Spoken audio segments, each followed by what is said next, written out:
We'll be interviewing an eminent personality from the finance and economic world. His name is Mr. Saxena. He's been associated with the large corporates in the country. He's been instrumental to guide them, work for them, get them better on day-to-day basis. He worked for Daewoo India, he worked for DLF and many more. The list it goes endless. What he has to say on this pandemic COVID-19 and its impact on the economy. The world is facing this pandemic COVID-19, which in fact many of us may not estimate today where the total scenario of business, economy, growth, global economy, loss of economy, and which country will be the most sufferer or the best gainer will only time tell.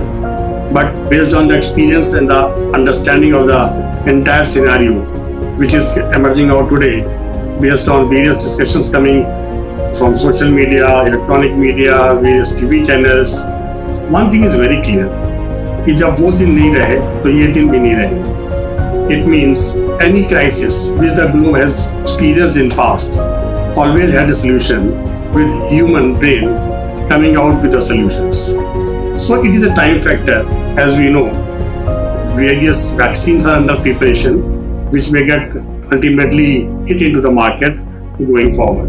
But as far as the global economy is concerned, one thing you must just understand that whole economy growth, whether it is in terms of infrastructure or in terms of any industry or the nation or a particular sector, depends on doing the business. How comfortably with what margins one can do the businesses. All that margins and the businesses have already been eaten up by this whole crisis. It's not only one country which is facing the problem.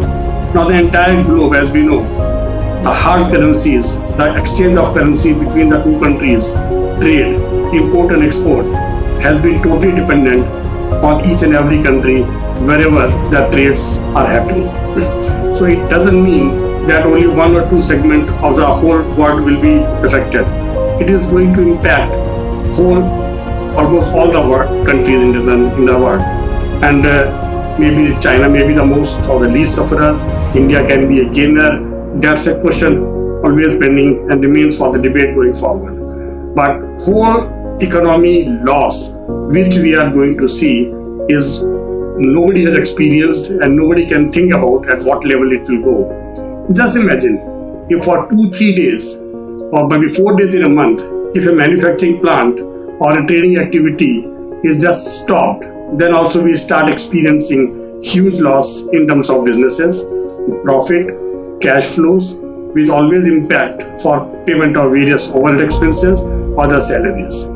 And just imagine if 3 to 4 months or maybe 6 months, the whole world doesn't work into the business scenario, and we are only addressing one huge problem to whom we have not seen to address. So of course, this loss is going to be unprecedented, and we all must be ready to have experience within us how to take these things forward and meet out our whole nation's demand or maybe a country's demand and our own individual lifestyle management. As far as Indian scenario is concerned, I am 100% optimistic, and based on my own experience and after speaking to many other professionals who are my best of the friends at different levels, we all are having a similar view that whatever happens, whether it takes 3 months, 6 months or 1 year to come out from this problem, at the end of the day, the biggest gainer of this whole crisis will definitely be India. There are reasons to believe why India will be the biggest gainer. Now even now you see many countries like Japan, Korea, America, Germany, Italy and France, including London, UK, they have been talking to shift their manufacturing base or the offices from China to outside world. See, if they are having 100% capacity, out of that, say 20% is only in China. If that facility of 20% is being shifted out from China, it will definitely go to any other third world countries.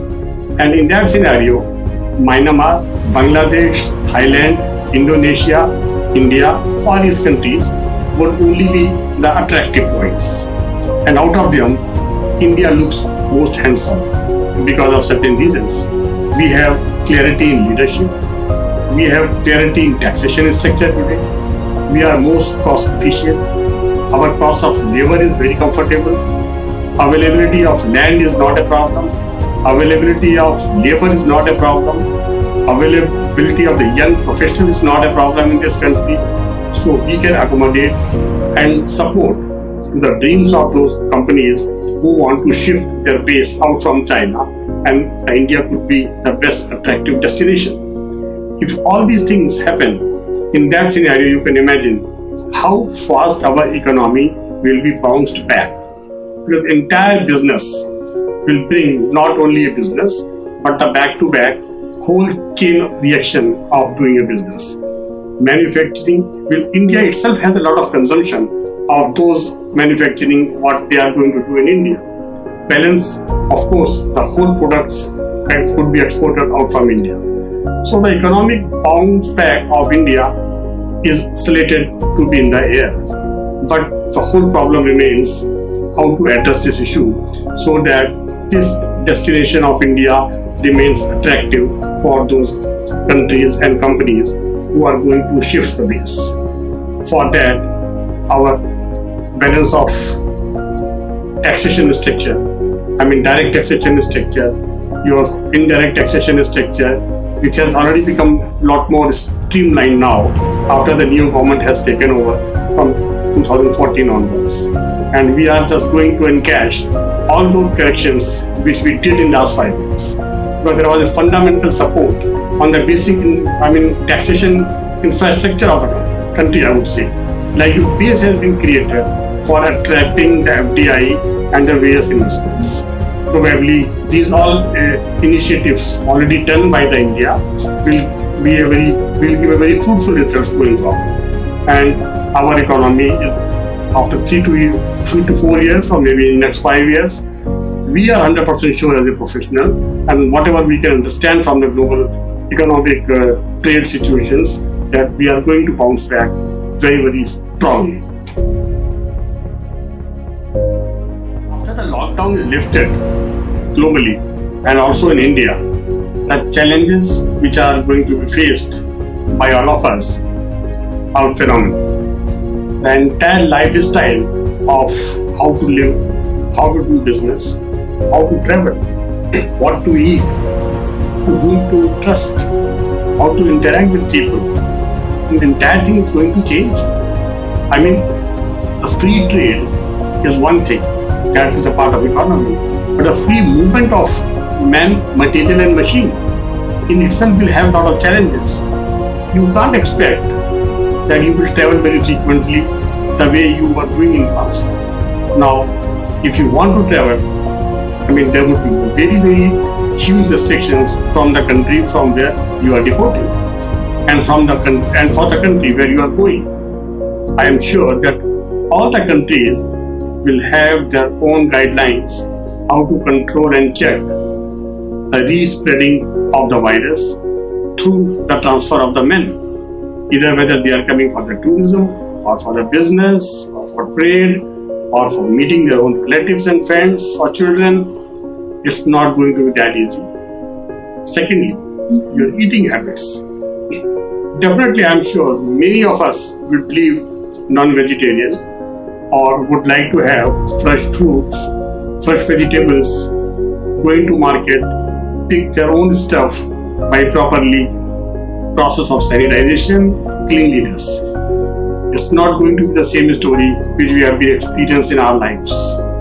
Not only this, after the food, travel and entertainment, your movie, picture halls, all the clubs, your saloon, your massage centers, everything will have different way of working.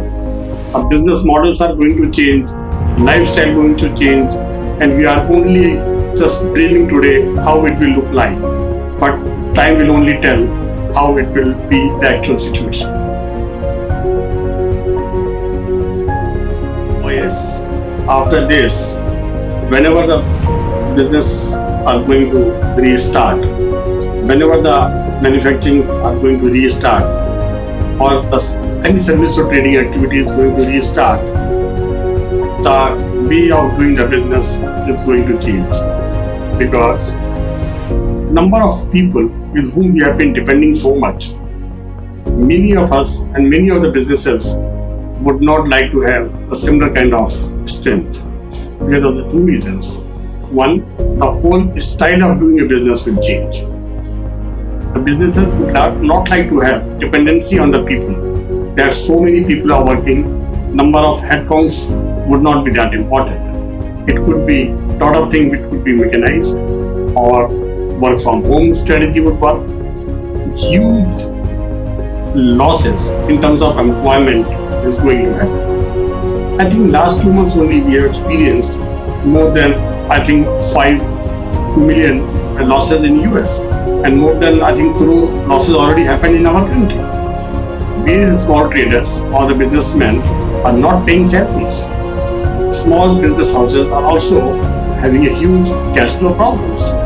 In fact, the companies like Reliance, which has the largest market capitalization in India, they have also, it is learned, that reduce the salaries of the top management and the middle management. If this kind of scenario is going to happen, see, money will come from money itself. If the companies are not earning good margins, they don't have good EBITDA and cash flows, definitely they will not be in a position to pay to the salaries. Huge job cuts are written on the wall, and the availability of the new jobs will also be a huge challenge, and definitely we all must learn how to work as an entrepreneur, do small thing of our own. The young children, young professionals should also not feel dependent onto the job structure, the salary structures, rather than working of their own. You are asking about my success mantra in life. I have never experienced that I am either envy to anybody, or I feel jealous with anybody, or I feel that the person sitting in front of me is a super boss or a very low profile guy. In my eyes, each and every human is just like a human being, and we, I think similarly, doing a job or doing a work have never given me any understanding or thinking that this gentleman is like this. See, the entire focus had been to learn more in one life, and that was the reason that playing to a state level sports, I shifted towards medical line, leaving medical line, then did my CA, ICW and management, and always worked in the leadership positions of 10 different industries. And wherever I worked on the leadership position of the topmost company of that industry in the country. And the God has been kind enough to give me success every time. The only reason was that I was not afraid of anything. I was not scared whether I will lose my job. I have been taking to my own owners, whether it is a private company or a multinational company, head on in any case whenever I find that things are not in the interest of the organization. And believe me, all of my bosses, the owners or the MDs or the chairmen, they all appreciated the way I was trying to tell them this is right, this is wrong. I don't think there is any other mantra for the success. And secondly, I never stuck at one place for more than 3 to 4 years. I had a strong belief in my understanding that if I work for one industry, probably I will not learn more. Whether I am sitting at a top position with everybody appreciating, Joy sir, you are there, but that has not kept me with those companies for a long time. I always had a passion to learn more in one life, and that's what I did. Other than my own education background, with the professional companies working at the different leadership positions, I have always been involved into my own passion, and I never left my passion and did whatever I wanted to do other than my profession.